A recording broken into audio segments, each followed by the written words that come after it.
Cae la tarde y en un rincón de la ciudad, en un pequeño jardín, alguien cuenta una historia, reflexiona en voz baja o conversa, paseándose bajo los árboles.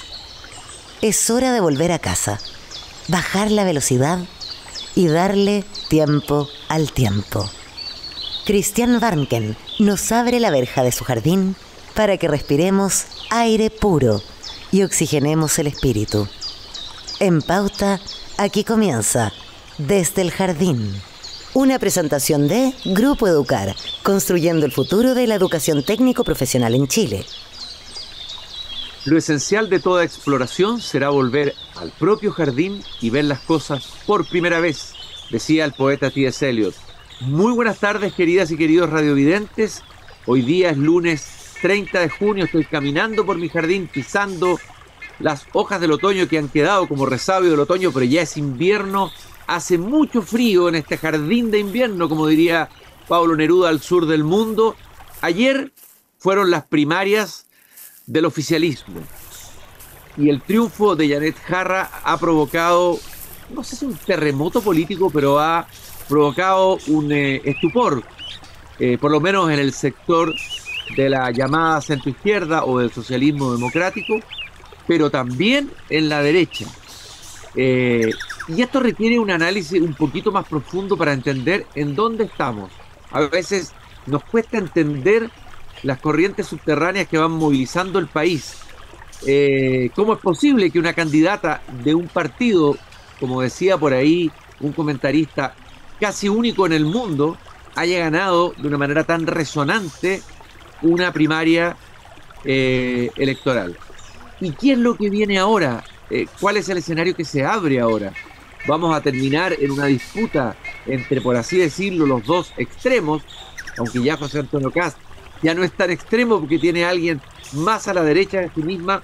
Bueno, a veces el país cuesta entenderlo y tal vez nos faltan las herramientas de análisis, y ya cuando estallan las cosas ya es tarde porque no fuimos capaces de vislumbrar. Por eso uno agradece que haya columnistas, analistas de la realidad nacional como Pablo Ortúzar, investigador del IES, antropólogo, autor de variados libros, quien hoy día publicó una columna en La Tercera que tiene un título bien sugerente: Toá o el triunfo del vacío. En esa columna, Pablo Ortúzar dice: Carolina Toá era la política profesional mejor preparada para gobernar el país en competencia en las primarias de izquierda. ¿Por qué perdió brutalmente entonces? ¿Y qué perdió? Son algunas de las preguntas que le vamos a hacer en esta conversación. Quiero agradecerte, Pablo, que hayas venido a caminar conmigo en este pequeño jardín al fin del mundo con este frío, para comentar lo que pasó ayer y lo que se abre desde tu perspectiva en este año, en esta segunda mitad del año electoral. Bienvenido, Pablo. Muchas gracias y feliz de estar acá, incluido el frío. El frío siempre despierta los sentidos, digamos, sí, en su justa medida. Sí, desde luego. Sí, el invierno tiene que ser invierno, uno no puede pedirle al invierno que no sea, hay que vivir el invierno, ¿no? Exactamente. Pablo, lo primero que te quiero preguntar, Carolina Toá, no cabe duda que ella es una política preparada y dentro de lo que podríamos llamar el arco de líderes de la izquierda parecía ser la mejor preparada para ganar esta primaria y sin embargo ha sufrido una derrota resonante. ¿Qué es lo que pasó con Carolina Toá? Eso es lo primero que te voy a preguntar y luego te voy a preguntar más por la primaria, la cantidad de gente que votó, etcétera, pero quería partir por eso. Sí, para mí, claro, el caso de Carolina Toá es bien tremendo, ¿no? Porque es la disolución de la mejor carta de esa generación para gobernar el país. Lejos la mejor preparada, probablemente junto con Claudio Rego, que también que sonó un tiempo, quedó más o menos bien parado después de las elecciones, pero que también ha sufrido un destino oscuro al final. Y ambos tienen en común haberse arrodillado frente a la nueva izquierda, frente al Frente Amplio. Ambos hicieron campaña por el apruebo. El caso de Toá fue más lejos, ella fue vocera del apruebo. Y pensando que ese era el precio en el fondo a pagar para poder seguir operativos en política, a pesar de que traicionaba toda su biografía política. Y ahora yo creo que están pagando las consecuencias de eso, o sea, de haberse desarraigado por completo, y finalmente haberse perdido. Es muy tremendo, porque además es toda una generación la que está un poco en esa situación. Tú citas, a propósito de esta abdicación, extensamente a Carolina Toá en la presentación del libro El otro modelo de Fernando Atria, refiriéndose a la movilización estudiantil del 2011. Y hay eso fue el 2013, claro. El 2013 es la presentación, claro, del libro. Claro. Y ese libro es Fernando Atria, y lo publica la Bachelet. Los presentadores fueron Michelle Bachelet, Carolina Toá, y había un demócrata cristiano que trató de defender un poco la transición, pero entre los otros tres le hicieron capotera, digamos. Ya, y ahí sorprende un discurso de una Carolina Toá, no hay que olvidarlo, digamos, que insistiendo en el neoliberalismo, es decir, repasándose todo lo que había sido la herencia de su propio sector, ¿no? Bastante radical las palabras de Carolina Toá, eso realmente sorprende, leída desde hoy día, si uno la trata de compaginar con la Carolina Toá que se trató de presentar diferente, y que trató de rescatar al final el modelo de la concertación en la primaria. Es exactamente el discurso del Frente Amplio. Que la política está neutralizada, que el neoliberalismo, que la justificación de por qué las calles arden, digamos. Y todo esto del 2013, son en el fondo 6 años antes. Ya había claudicado de la defensa mínima del proyecto de la concertación. El demócrata cristiano que había ahí era Ignacio Walker. Ignacio Walker fue el único que trató de criticar, digamos, el libro de Atria, el otro modelo, que es el discurso del Frente Amplio. El Frente Amplio no tiene más que eso, digamos, que los eslóganes de Atria.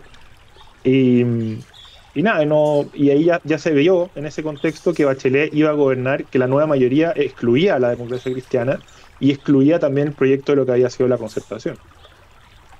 A ver, hay que tratar de entender qué es lo que pasó en el alma, por decirlo así, de estos herederos de la concertación, de estos líderes o posibles nuevos líderes del socialismo democrático, de la vertiente socialdemócrata. Se ha hablado también, apareció la palabra socialdemócrata por ahí en algunos titulares.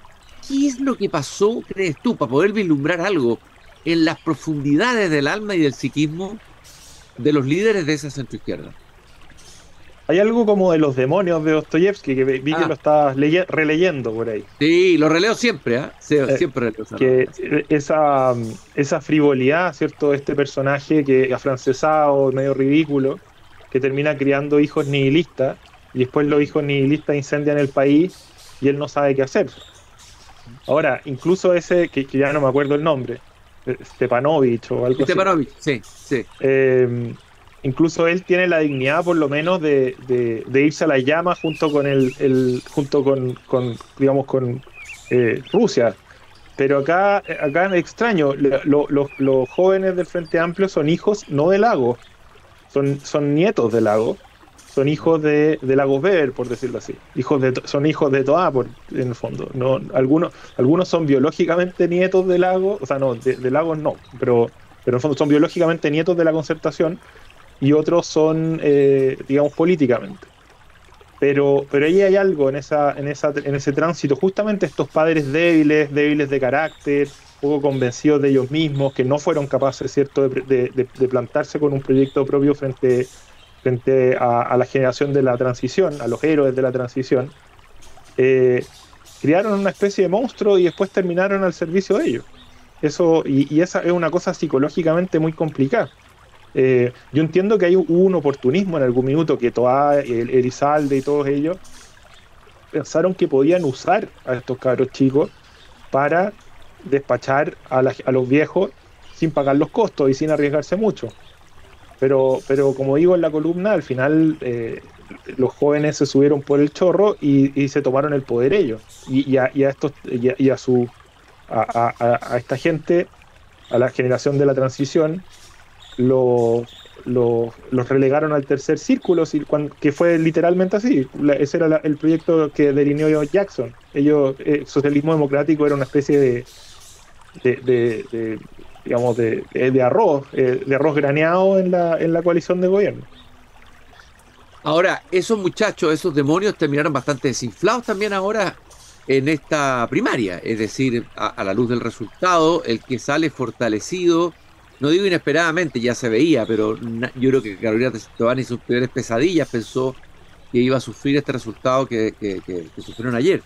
Pero ¿qué pasó con la generación del Frente Amplio en esta primaria? Bueno, yo la única vez que he discutido públicamente con el ahora presidente Boric fue en un seminario en la Universidad Católica hace muchos años. Y ahí lo que yo traté de plantearle, esto hace más de 10 años, digamos, fue que la alianza que ellos estaban forjando con el Partido Comunista los iba a terminar disolviendo, porque ellos no tenían la capacidad orgánica, ni la disciplina, ni ninguna de las características que hacían al Partido Comunista, en el fondo, una élite mucho más consolidada y operativa que la del Frente Amplio.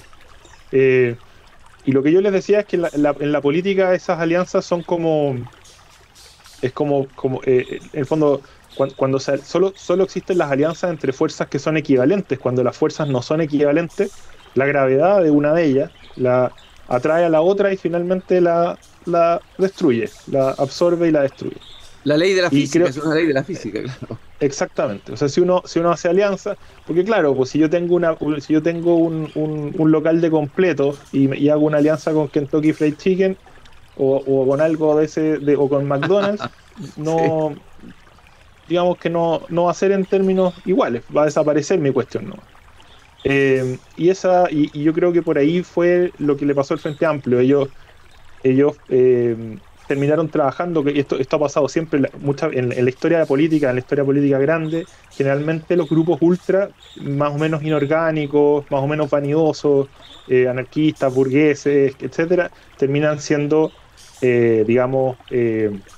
mano de obra barata para el Partido Comunista, que una vez que ya no los necesita los despacha. Eso es la historia de todas las revoluciones del siglo XX, por si acaso, digamos. Entonces, bueno, ahora les tocó a ellos, y ahí están, y en el fondo la candidatura de Winter los desnuda en toda su frivolidad, puros eslóganes, gente que claro, que nunca ha trabajado en nada que no sea andar discurseando y haciendo política. Entonces, nada, pues siempre fue una mala idea y una idea peligrosa hacer alianzas con un partido que sí tiene orgánica, que sí tiene convicciones, que sí tiene estructura, y que no son cabros pitucos jugando a la revolución. Amateur de la política. Ayer escuché el discurso de Janet Jara. Me llamó la atención la puesta en escena. Casi no habían banderas del Partido Comunista, banderas chilenas. Parecía, de repente cerraba los ojos y me recordaba algo a Bachelet, era como una nueva Bachelet. Un discurso que habló incluso del crecimiento económico. Es decir, a ver, o es sincera esa renovación y ella pertenece a una fracción renovada que va a renovar el Partido Comunista, o es una estrategia o una táctica del Partido Comunista que se disfraza habiendo aprendido de las derrotas del plebiscito y las otras derrotas que ha tenido en el último tiempo. ¿Cómo lo ves tú? O sea, si Janet Jara quiere ser Deng Xiaoping, no sé, hasta yo voto por ella.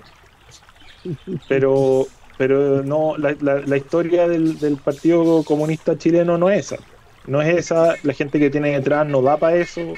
Entonces, o en verdad lo que va a hacer es una purga, o va a poner doblemente estalinista y va a purgar su propio partido y reinventarlo.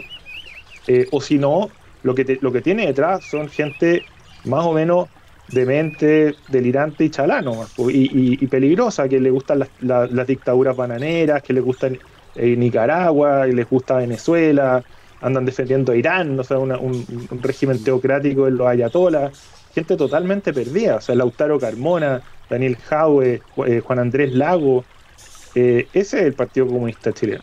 Entonces, en el fondo, ¿cuál es el proyecto de Jara en relación a eso? Y ahora dice que congeló su candidatura, que no significa nada, no tiene ningún contenido, ninguna consecuencia.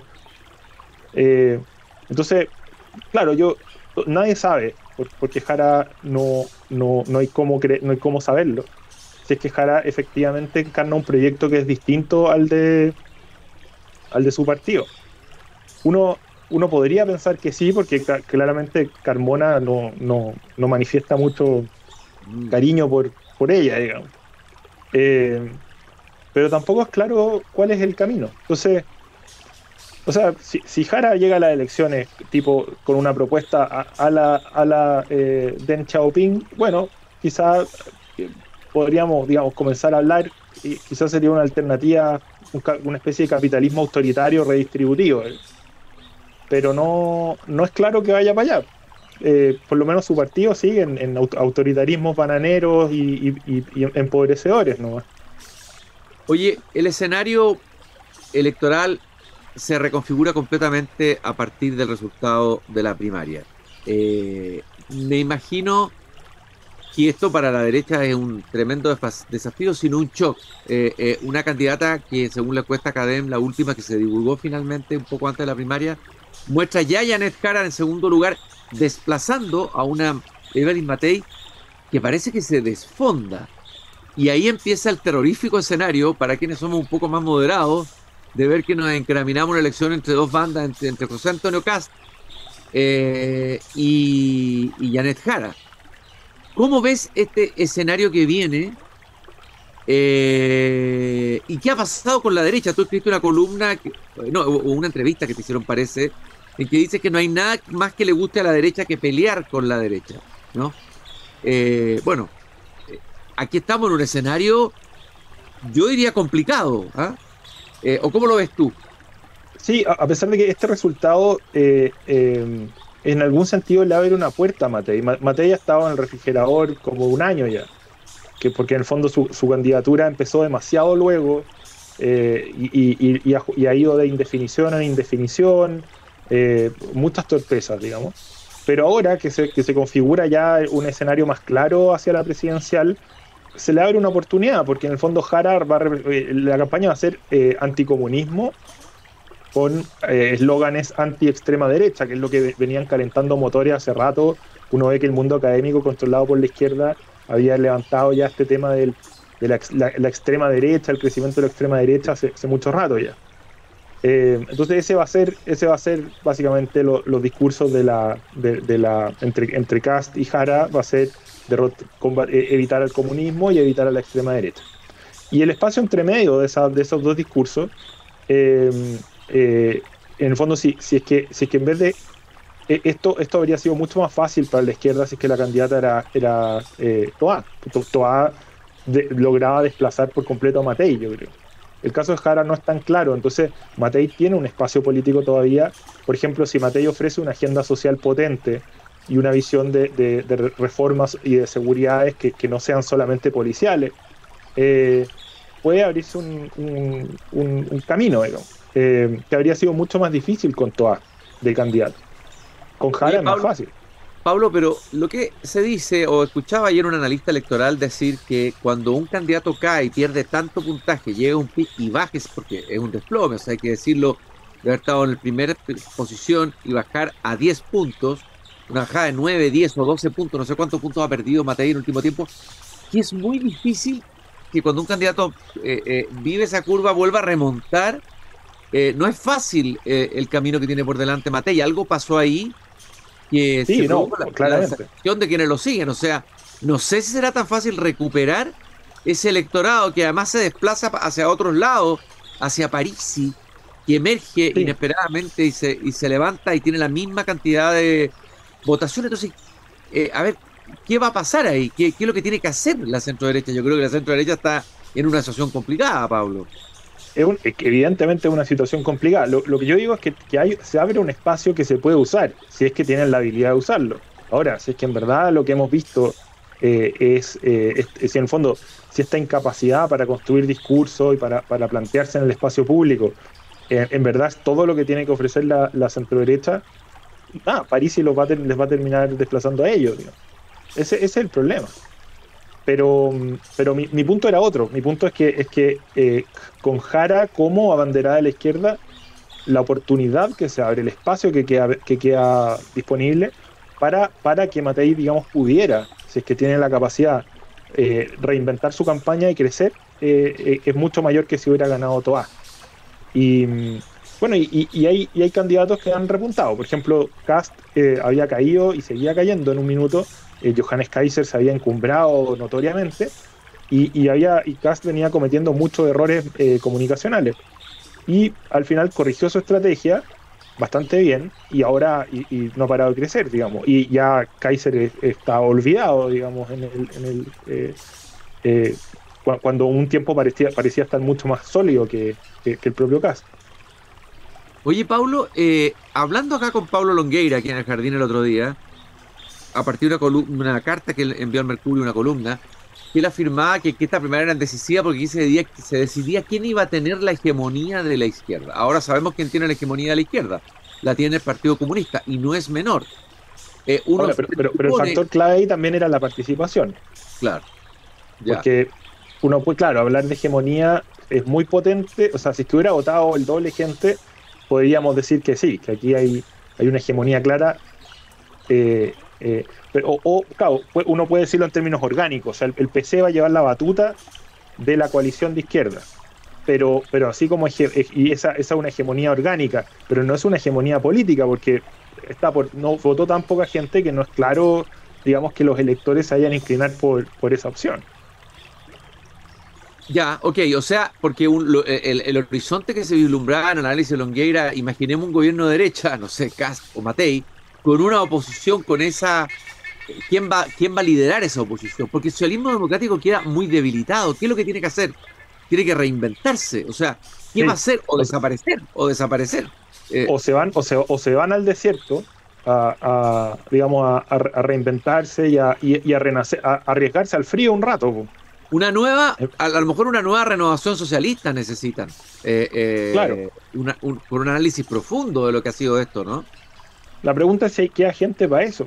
Si uno veía los candidatos jóvenes como moderados y todo, eran Tomás de Reventería, gente así, que ahora están vendidos cuerpo y alma, digamos, al proyecto izquierda. No tenían ni la potencia intelectual, la voluntad, la convicción para crear algo nuevo y para pasar un rato en el frío. O sea, al final aquí también es una izquierda que le gusta estar en el Estado, que al final, con tal de tener las peguitas al final del mes, no le importa tanto, digamos, apoyar casi cualquier cosa. Entonces es muy triste la situación. Estoy caminando en el jardín con Pablo Ortúzar, columnista, investigador del IES, antropólogo. Vamos a un poquito más de profundidad en el análisis político. Tratemos de entender al electorado chileno, al pueblo chileno, ¿no? El misterioso pueblo del que ha hablado alguna vez Hugo Herrera. A ver, ¿qué es lo que pulsamos en este misterioso pueblo? ¿Qué podemos entender de él, de las señales que ha ido dando en las distintas elecciones? Porque hay varios que decían ayer, es imposible entender al electorado chileno. De repente se va a la derecha, después viene esta primaria y le da el triunfo al Partido Comunista, que es el más extremo entre la izquierda. ¿Hacia dónde vamos? Todo puede pasar. O tú ves señales claras de que aquí, o es que digamos, las alternativas políticas que hay no han sabido interpretar las señales que ha enviado ese electorado, o el electorado está confuso. ¿Cómo lo ves? Sí, a mí no me gusta tanto esa visión como medio mística del pueblo y lo telúrico. Suena bonito, suena bonito. Sí, pero es medio Doctor Strangelove también. Digamos,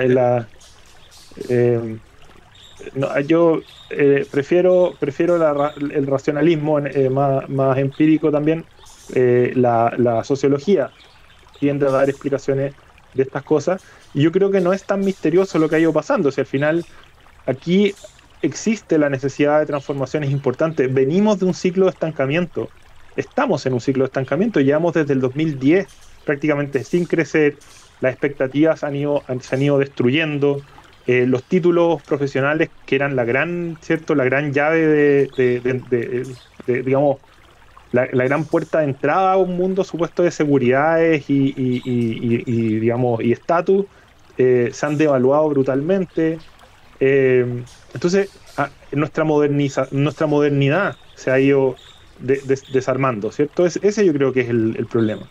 Y esta desaceleración y esta decadencia de nuestra modernidad, obviamente tiene a todo el mundo inquieto, y lo que se busca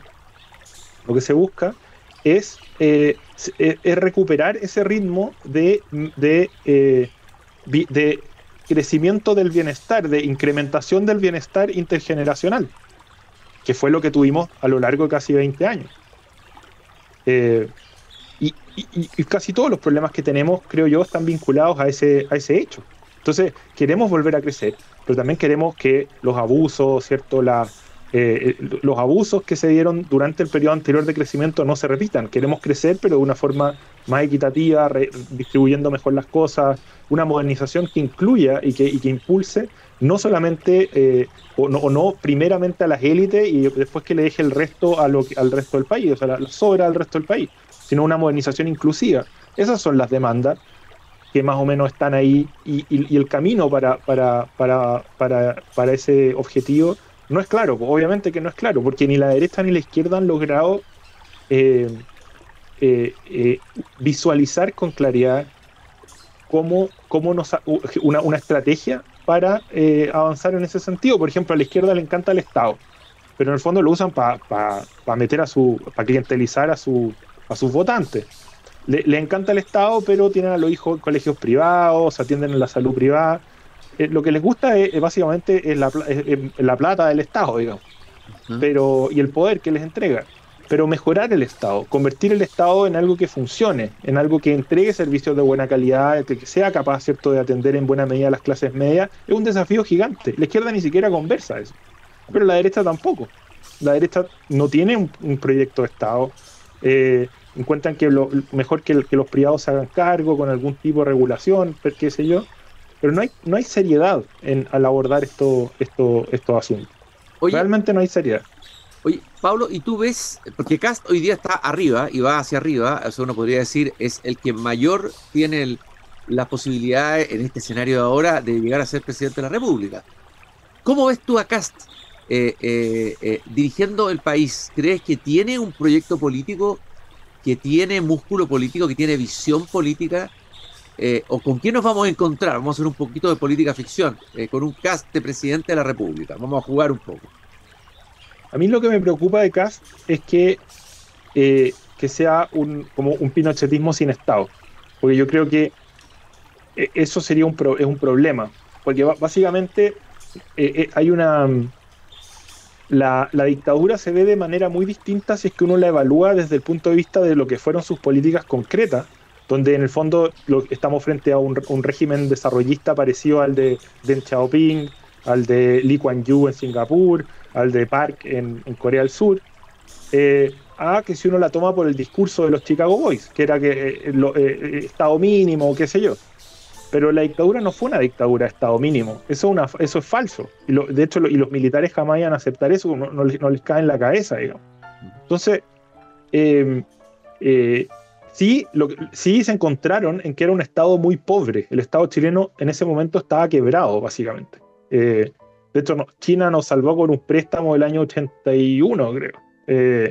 O sea, no quedaban dólares casi en Chile una vez que terminó el régimen de Allende. Y el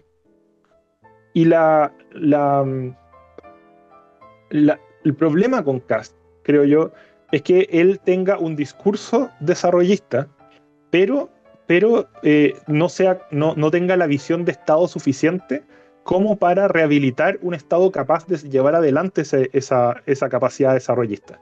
Ese es que en el fondo ahí hay una contradicción entre ideología y práctica que yo no sé cómo se va a solucionar. Y por último, Pablo, se ha hablado tanto del centro, pero uno podría decir que Matei va a ocupar ese espacio de centro, que se va a convertir finalmente, porque Kast se encontró con un candidato más a la derecha, eso le favoreció, ¿no, Kaiser? Claro. Y él está en el centro de la derecha, decía alguien ayer.